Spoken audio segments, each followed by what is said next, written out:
Hi friends, கதை கேட்கலாம் by Sudha Suresh சேனலுக்கு உங்களை அன்புடன் வரவேற்கிறேன். பேசிக்கொண்டிருப்பது நான் எழுத்தாளர் சுதா சுரேஷ்.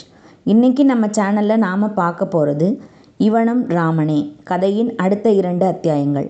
வாங்க நாம் இப்போ கதைக்குள்ளே போகலாம். அத்தியாயம் 55. தாங்கள் மேற்கொண்ட காரியத்தின் சோதனை காலம் முடிய இன்னும் 40 நிமிடங்கள் இருப்பதை அறிந்த ராமும் நேத்ராவும் அவசரமாக ஆட்டோ பிடிக்க ஓடினார்கள். ஆனால் சாலையில் அங்கு எந்த ஒரு வாகனமும் இல்லாமல் வெறிச்சோடி கிடந்தது. அதை கண்டு இருவருக்கும் இன்னமும் பதட்டம் அதிகமாகியது. இதே துடிப்பு எப்போதும் விட 2 மடங்கு வேகமாக துடிக்க ஆரம்பித்தது. ஏய் நேத்ரா, என்னடி இது, ரோடே இப்படி காலியாக கிடக்கு? அதை தாண்டா நானும் யோசிச்சுட்ருக்கேன். இப்போ என்ன பண்ணுறது தெரியலையே. வா, நடந்துகிட்டே பேசலாம். டேய், பக்கத்தில் தான் இருக்குதுன்னாலும் அதுக்காக நடந்து போகிற டிஸ்டன்ஸ் எல்லாம் கிடையாதுடா. நடந்து போனோன்னா போய் சேர்றதுக்கு எவ்வளோ நேரம் ஆகும்னு சொல்ல முடியாது. அந்த நேரத்தில் தூரத்தில் ஒரு ஆட்டோ வந்து கொண்டிருந்ததை இருவரும் கவனித்தனர். ஏய், ஆட்டோ ஒன்று வருது பாரு. இருவரும் கையை காட்டிக்கொண்டு அதை நோக்கி ஓடினார்கள். பக்கத்தில் வந்தது அந்த வண்டி. இவர்கள் கை காட்டுவதை பார்த்து வண்டியை நிறுத்தினான் ஆட்டோக்காரன். அவனிடம் செல்ல வேண்டிய இடத்தை கூறினார்கள். ஆனால் இவர்கள் சொல்லி கொண்டிருக்கும் போதே அவர்களை நிறுத்திவிட்டு பேசினான் அவன். சார் இருங்க, என்னால் இப்போ வர முடியாது சார். இப்போவே மணி ஆயிடுச்சு. இன்னும் உங்களை கொண்டு போய் விட்டுட்டு நான் வீட்டுக்கு போகிறதுக்குள்ளே எனக்கு ரொம்ப லேட் ஆகிடும் சார். நீங்கள் வேறு வண்டியை பார்த்துக்கோங்க. அண்ணா ப்ளீஸ் அண்ணா, ரொம்ப அவசரமாக நாங்கள் போகணும். எங்களுக்கு இன்னும் 35 நிமிஷம்தான் டைம் இருக்குது. அதுக்குள்ளே நாங்கள் அங்கே போனால் தான் ஒரு உயிரை காப்பாற்ற முடியும். தயவு செஞ்சு புரிஞ்சுக்கோங்கண்ணா. ஆனால் ராம் சொன்ன எதையும் காதில் வாங்கி கொள்ளாமல் அங்கிருந்து புறப்பட்டு சென்றான் அந்த ஆட்டோக்காரன். இருவரும் என்ன செய்வதென்று தெரியாமல் மீண்டும் சாலையை பார்த்தனர், வேறு ஆட்டோ ஏதாவது வருகிறதா என்று. அப்போது அவர்களுக்கு பின்னால் இருந்து ஒரு குரல் கேட்டது, தம்பி தம்பி என்று. இருவரும் திடுக்கிட்டு திரும்பி பார்த்தனர். வர முடியாது என்று அங்கிருந்து கிளம்பி சென்ற ஆட்டோக்காரன் தான் திரும்ப வந்து அழைத்து கொண்டிருந்தான். வந்து ஏறுங்க தம்பி, நீங்கள் சொன்னது மனசு எனக்கு கொஞ்சம் கூட கேட்கவே இல்லை. உயிர் பிரச்சனைன்னு சொல்கிறீங்க, அதான் மனசு கிடந்து அடிச்சிச்சு. அதனால் எந்த பிரச்சனையும் ஆகக்கூடாதுன்னு தான் கொஞ்சம் தூரம் போனவன் திரும்பி அப்படியே வந்துட்டேன். சீக்கிரமாக ஏறுங்க தம்பி, ஒரு 20 நிமிஷத்தில் கொண்டு போய் உங்களை அங்கே சேர்த்துடுறேன், வாங்க. உடனே இருவரும் அவசரமாக ஏறிக்கொண்டனர். ரொம்ப தேங்க்ஸ் அண்ணா, கொஞ்சம் வேகமாக போங்கண்ணா ப்ளீஸ். அவனுக்கும் இவர்களுடைய நிலைமை புரிந்ததாலோ என்னவோ வண்டியை வேகமாகவே ஓட்டினான். ஆனால் அதென்னவோ மிகவும் இக்கட்டான அவசரமான நேரத்தில்தான் பிரச்சனைகள் தொடர்ந்து வந்து சோதனை செய்யும் என்பது சரிதான் போன்று அவர்கள் சிறிது தூரம்தான் சென்றிருப்பார்கள். மீண்டும் அடுத்த பிரச்சனை வந்தது அவர்களுக்கு. ஒரு 5 நிமிடங்கள் கடந்திருக்கும். இவ்வளவு நேரம் வெறிச்சோடி கிடந்த சாலையில் திடீரென கூட்டமாக மக்கள் சிலர் வந்து கொண்டிருந்தனர். ராமும் நேத்ராவும் அதிர்ந்தனர். என்ன இது, ஏன் இப்படி ஆகுது? மூலிகையை எடுக்கிறப்ப பட்ட டென்ஷனை விட இது அதிகமாக இருக்கே. ராம் மனதில் புயல் அடித்து கொண்டிருந்தது. என்ன பிரச்சனை அண்ணாங்க, ஏன் இவ்வளவு கூட்டம்? ஆட்டோக்காரன் குனிந்து எட்டி பார்த்துவிட்டு கூறினான், யாரோ இறந்து போயிருக்காங்க தம்பி, அதுதான் கூட்டமாக போயிட்டுருக்காங்க. ஆட்டம் பாட்டம்னு கூத்து அடிக்கிறாங்க. இவங்க எப்போ போகிறது, நாம் எப்போ கிளம்புறது? நீங்கள் கவலைப்படாதீங்க தம்பி, இதோ நான் இந்த சந்தில் வண்டியை விடுறேன். சந்து முந்திலையாச்சும் வண்டியை விட்டு எப்படியாவது உங்களை சரியான நேரத்துக்கு கொண்டு போய் சேர்த்துடுறேன் தம்பி. சொன்னதுடன் நிற்காமல் வண்டி அந்த சந்தினில் திருப்பி உள்ளே எப்படியோ கூட்டிச் சென்று அவர்கள் போக வேண்டிய இடத்திற்கு மிக அருகில் சென்றிருந்தான். அடுத்த திருப்பத்தில் வந்துவிட்டது அந்த சித்த வைத்தியசாலை. இவர்களுக்காகவே வெளியே நின்று காத்து கொண்டிருந்தார் அந்த பெரியவர். ராமை பார்த்ததும் அவர் முகத்தில் புன்னகை அரும்பியது. ஆட்டோவில் இருந்து வேகமாக இறங்கிய ராம் நேரத்தை பார்த்தான். 5 நிமிடம்தான் இன்னும் இருந்தது அவர்களுடைய அவகாசம் முடிவதற்கு. அண்ணா கொஞ்சம் இருங்க, நான் உள்ளே போயிட்டு வந்து உங்களுக்கு பணம் கொடுக்குறேன் என்று கூறிவிட்டு ஓடினான். அவன் பின்னாலேயே நேத்ரா தானும் ஓடினாள். பாப்பா தம்பி, இன்னும் 3 நிமிடங்கள் மட்டும்தான் இருக்கிறது. நல்ல வேளையாக வந்துவிட்டாய், எடு அந்த மூலிகைகளை. அதற்குள் ராம் தான் கொண்டு வந்த மூலிகைகளை உள்ளிருந்து எடுத்திருந்தான். இந்தாருங்கள் ஐயா, இதோ தாங்கள் கேட்ட அந்த 7 மூலிகைகள். ராம் மூலிகைகளை அவருடைய கையில் கொடுத்தான். வைத்தியர் அதை கையில் எடுத்தவுடன் சரியாக அவர் தந்த கால அவகாசம் முடிவடைந்தது. இன்னும் கொஞ்சம் தாமதித்து இருந்தாலும் உனக்கு கொடுத்த அந்த 3 மாத கால அவகாசம் முடிவடைந்திருக்கும். நல்ல வேளையாக சரியான நேரத்தில் கொண்டு வந்தாய். உன்னை நினைத்தால் மிகவும் பெருமையாக இருக்கிறது. மிகவும் நன்றி ஐயா. நான் சற்று வெளியே சென்று வண்டிக்காரரை பணம் கொடுத்து அனுப்பி வைத்துவிட்டு வருகிறேன் ஐயா. மன்னிக்கவும். ராம் வெளியே வந்து பார்த்தால் அங்கு அந்த ஆட்டோக்காரனை காணவில்லை. அருகில் எங்காவது இருக்கிறானா என்று சுற்றிலும் தேடி தேடி பார்த்தான். ஆனால் அவனை எங்கும் காணாமல் திரும்பினான் ராம். என்னடா, பணத்தை கொடுத்தியா கேட்டாள் நேத்ரா. இல்லடி, அங்கே ஆளையே காணோம். ஓ, இப்போதான் அப்பாடான்னு இருக்கு இல்லையாடி? ஆமாடா, கடைசி நேரத்தில் சரியான டென்ஷன் ஆயிடுச்சு இல்லையா ராம்? ஆமாடி, பயங்கர டென்ஷன். சரி வா, உள்ளே போகலாம். ஆனால் அந்த ஆட்டோக்காரன் எங்கே போனா? பணம் கூட வாங்கிக்காம. அதான் ஆச்சரியமாக இருக்குது. ஒன்றுமே புரியலை எனக்கும். ஒருவேளை இவர்களை சரியான நேரத்தில் கொண்டு சேர்ப்பதற்காக நம் ஸ்ரீமன் நாராயணரே ஆட்டோக்காரராக வந்துவிட்டாரோ? இருவரும் உள்ளே சென்றனர். நீங்கள் இருவரும் சற்று நேரம் இங்கேயே அமர்ந்து இருங்கள். நான் மருந்து தயார் செய்து கொண்டு வருகிறேன். அமர்ந்து கொண்டனர் இருவரும். உள்ளே சென்ற பெரியவர் அடுத்த 1/4 மணி நேரம் கழித்து வெளியே வந்தார். அவருடைய கையில் ஒரு சிறிய குடுவை இருந்தது. அதை ராம் கையில் கொடுத்தார். இதில் உன் மனைவியை எழுந்து உட்கார வைக்கும் மூலிகை மருந்து இருக்கிறது. இதை 1 நாளுக்கு 1 முறை என்று 3 நாட்கள் கொடுக்க வேண்டும். 3ஆம் நாள் எழுந்து அமர்வாள் உன் மனைவி. அதன் பிறகு இருவரும் சந்தோஷத்துடன் பல காலம் வாழ்வீர்கள். மிக்க நன்றி ஐயா. இந்த உதவியை நான் என்றும் மறக்க மாட்டேன். நாங்கள் வருகிறோம். மருந்தை எடுத்துக்கொண்டு இருவரும் அங்கிருந்து புறப்பட்டனர். டே ராம், நான் என் வீட்டுக்கு போயிட்டு அப்புறமா நாளைக்கு வர்றேன். அப்பா அம்மாவை சேதுவெல்லாம் பார்க்கணுண்டாண்ணா. ஸோ இப்போ நான் வீட்டுக்கு கிளம்புறேன், சரியா? ஆமாம், நீ உன் வீட்டுக்கு போயிட்டு அப்புறம் வரலாம். உன் அப்பாவும் அம்மாவும் உனக்காக வெயிட் பண்ணிகிட்ருப்பாங்கல்ல. 3 மாதமாச்சு நாம் வீட்டை விட்டு வெளியே வந்து. ஓகேடி, பார்ப்போம். இருவரும் அவரவர் வீட்டிற்கு செல்ல பிரிந்தனர். ராம் தன் வீட்டை சென்றடையும் போது அவனுடைய தாயும் தந்தையும் முன்னரையில் அமர்ந்திருந்தனர். அம்மா, அப்பா, ராம். சுமித்ரா ஓடி வந்து மகனின் கையை பிடித்து கொண்டார். போன காரியம் சக்ஸஸ் ஆயிடுச்சுமா. சீதாவுக்காக மருந்து கொண்டு வந்துட்டேன் பாருங்க. மருந்து குடுவையை வெளியே எடுத்து காட்டினான் ராம். இந்த 3 நாள் கொடுக்க சொல்லியிருக்காங்க. 3ஆவது நாள் சீதா எழுந்து உட்கார்ந்துருவாளாம்மா. ரொம்ப சந்தோஷண்டா. சரி, போய் குளிச்சுட்டு சாப்பிடவா போ. சரிம்மா, நான் போய் குளிச்சுட்டு அப்படியே சீதாவுக்கு மருந்தும் கொடுத்துட்டு வர்றேன். மாடி ஏறி சென்றான். மாடியில் சீதா அமைதியாக படுத்திருந்தாள். அவளுடன் அவளுடைய தாயும் தந்தையும் இருந்தனர். அவர்களிடமும் அனைத்து விவரங்களையும் கூறினான் ராம். வைத்தியர் கூறியது போல் சீதாவுக்கு மருந்து கொடுத்தான். அன்று 3ஆவது நாள்.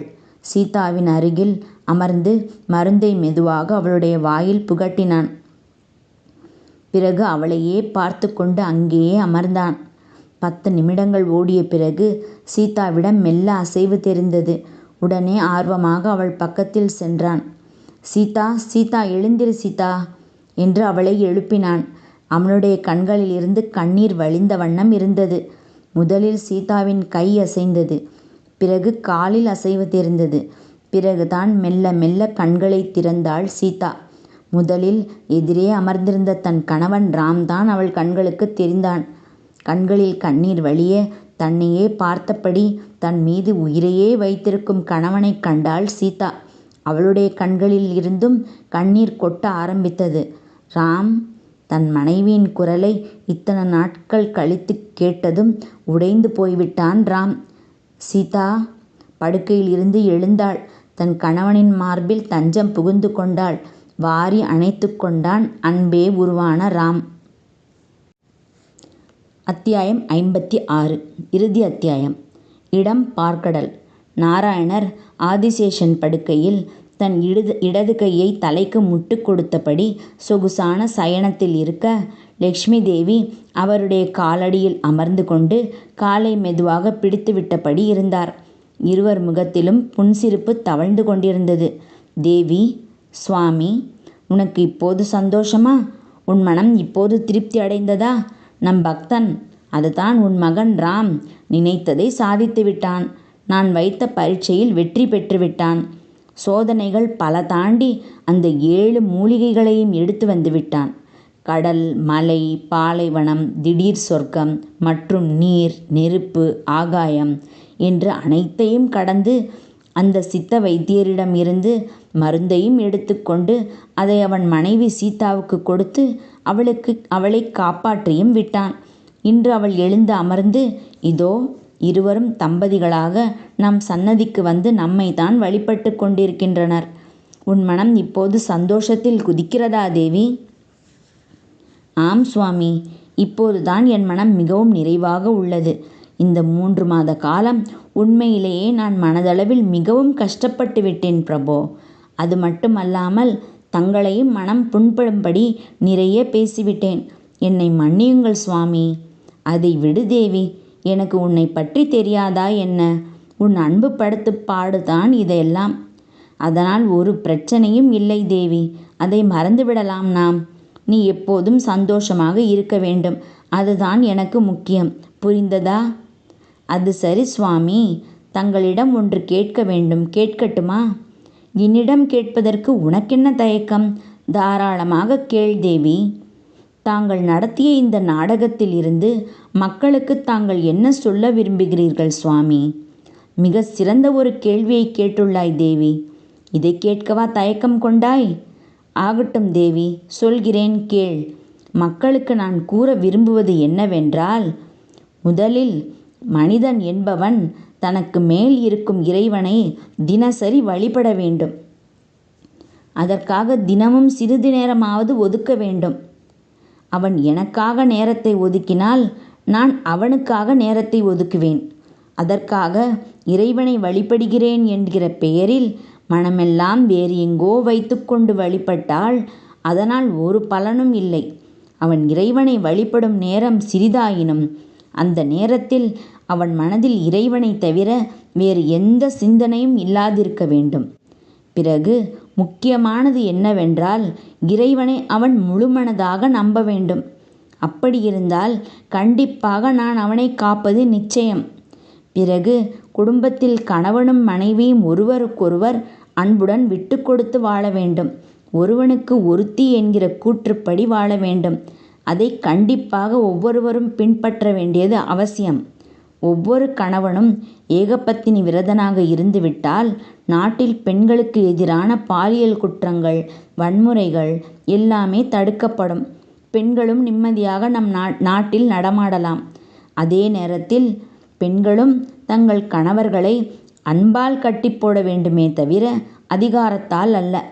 பெண்கள் தைரியமாக எதையும் எதிர்கொள்ள பழக வேண்டும். மனிதர்கள் எவரும் தங்கள் கடமைகளில் இருந்து விலகாமல் அதை சரிவர செய்ய வேண்டும். எந்த காரியத்தை ஆரம்பித்தாலும் அதில் எத்தனை தடங்கள் வந்தாலும் அதை முடித்தே ஆவது என்கிற மன உறுதியும் வைராக்கியமும் மனிதனாக பிறந்த ஒவ்வொருவருக்கும் கட்டாயமாக இருக்க வேண்டும். அதே நேரத்தில் செய்யும் காரியங்களில் தர்ம நியாயத்தை கடைபிடிக்க வேண்டும். மொத்தத்தில் எவன் ஒருவன் ஆன்மீக எண்ணங்களுடன் தனக்கான கடமைகளை செவ்வனே செய்து கொண்டு தர்ம நியாயப்படி வாழ்கிறானோ அவன் வாழ்வில் மிக உயரத்தை அடைவான் என்பது திண்ணம். நாட்டில் ஆன்மீகம் பெருகினால் குற்றங்கள் பல குறைந்து மக்களும் நிம்மதியான வாழ்க்கையை பெறுவார்கள். இத்தனை நீளமாக கூறிவிட்டு நிறுத்தினார் நாராயணர். இது போதுமா தேவி? நான் கூறியது எல்லாம் சரிதானே? மிக சிறப்பாக கூறிவிட்டீர்கள் சுவாமி. இனி நாடெங்கிலும் அனைவரிடத்திலும் ஆன்மீகம் செழித்து ஓங்கும். நாட்டில் நல்லதே நடக்கும் என்று நம்புவோம் பிரபோ. 1 வருடம் ஓடிவிட்டது. ராமும் சீதாவும் அமர்ந்து பேசிக் கொண்டிருந்தார்கள். சீதா நிறைமாத கர்ப்பிணியாக இருந்தாள். டாக்டர் சொன்ன டெலிவரி டேட் கூட பக்கத்தில் வந்துருச்சு இல்லையா சீதா? ஆமாம் ராம், இன்னும் 1 வாரம் மட்டும்தான் இருக்கு. ஆனால் முன்னாடியே கூட டெலிவரி ஆக வாய்ப்பு இருக்குன்னு டாக்டர் சொல்லியிருக்காங்க. நமக்கு என்ன குழந்தை பிறக்குன்னு உனக்கு தோணுது? எனக்கு உங்களை மாதிரி அழகாக பையன்தான் வேணும். பேசி கொண்டிருக்கையிலேயே சீதாவின் முகம் மாறியது. என்னாச்சு சீதா, வலிக்குதா? ஆமா ராம், ரொம்ப வலிக்குது, அத்தையை கூப்பிடுங்க கொஞ்சம். தன் தாயை அழைத்தான் ராம். உடனே சீதாவை மருத்துவமனைக்கு அழைத்துச் சென்றனர். அடுத்த நாள் காலை அனைவரும் மருத்துவமனை அறையில் கூடியிருந்தனர். சீதா அங்கு சிரித்தபடி படுக்கையில் காலை நீட்டிக்கொண்டு அமர்ந்திருந்தாள். முகத்தில் சோர்வு, களைப்பு என்று அத்தனையும் இருந்தாலும் அதையும் மீறி அதீத சந்தோஷம் குடிகொண்டிருந்தது அவளிடத்தில். அருகிலேயே தன் குழந்தையை மடியில் வைத்துக்கொண்டு அதன் முகத்தையே பார்த்தபடி ஆனந்தத்துடன் அமர்ந்திருந்தான் ராம். சுற்றிலும் இருவருடைய பெற்றோர்களும் இருந்தனர். அனைவரின் முகத்திலும் மகிழ்ச்சி மட்டுமே நிறைந்திருந்தது. அப்போது திடீரென ராம் உற்சாகத்துடன் கத்தினான். ஹே, சிரிக்கிறான் பாரு, இவன் சிரிக்கிறான் என்று. தனது பொக்கை வாயை விரித்து அழகாக சிரித்து கொண்டிருந்தான் குழந்தை. ராம் சீதாவின் மகன். அழகா அந்த கண்ணனை போல தாண்டா இருக்கான் உன் மகன். சுமித்ரா மகனை பார்த்து பெருமையுடன் கூறினார். ஆமாமா, அந்த கிருஷ்ணனே உனக்கு மகனா வந்துட்டான் போல, அவ்வளவு அழகு, ராஜவேலு பேரனை பார்த்த பூரிப்பில் கூறினார். அப்போது அங்கு வந்தனர் நேத்ராவும் சேதுவும். நேத்ரா புதுத்தாலி கழுத்தில் மின்ன எப்போதும் போல் பேண்ட் டாப்ஸ் என்று இல்லாமல் எளிமையான ஒரு காட்டன் புடவையில் அழகாக புதுப்பெண்ணுக்கே உரிய வெட்கம் முகத்தில் படர ஒரு சிறு புன்னகையுடன் இருந்தாள். குழந்தையை பார்த்து சந்தோஷம் பொங்க, டே ராம், உன் மகன் உன்ன மாதிரியே இருக்காண்டா என்று கூறினாள். அதற்குள் சீதா குறுக்கிட்டு நேத்ராவிடம் கிண்டல் செய்தாள். அப்போ அடுத்த வருஷம் உன் கையில் குழந்தை இருக்குமா நேத்ரா? அதற்குள் ராம் தன் பங்குக்கு சேதுவை கலாய்த்தான். என்ன சேது சார், அப்படியா? உங்களுக்கு பையனா பொண்ணா? நேத்ராவுக்கு உடனே வெட்கம் வந்துவிட்டது. சேதுவின் பின்னால் சென்று ஒளிந்து கொண்டாள். சேதுவோ ராம் இப்படி கேட்டதும் அவனும் ஒரு மாதிரியாக கூச்சத்தில் நெளிய, அனைவரும் அதை பார்த்து கலகலவென சிரிக்க, அனைவரும் சிரித்ததாலோ என்னவோ குழந்தையும் தன் பொக்கை வாயை மீண்டும் அகல விரித்து சிரிக்க, அந்த சிரிப்பில் அதன் கன்னத்தில் குழி விழுந்து அதன் அழகை மேலும் கூட்டியது. சுற்றிலும் அங்கு சந்தோஷம் மட்டுமே வியாபித்திருந்தது. கதை நிறைவடைந்தது. என்ன ஃப்ரெண்ட்ஸ், கதை உங்களுக்கு பிடிச்சிருந்ததா? ராம் நேத்ராவின் நட்பை பற்றி நீங்கள் என்ன நினைக்கிறீங்க? உங்கள் கருத்துக்களை கமெண்ட்டில் எனக்கு சொல்லுங்கள். கதை பிடிச்சிருந்தா லைக் பண்ணுங்கள், தெரிஞ்சவங்களுக்கெல்லாம் ஷேர் பண்ணுங்கள். நான் அடுத்த ஒரு நல்ல கதையோடு உங்களை சீக்கிரமாக சந்திக்க வர்றேன். அதுவரை உங்களிடம் நன்றி கூடி விடைபெறுவது நான் சுதா சுரேஷ். பாய் மக்களே.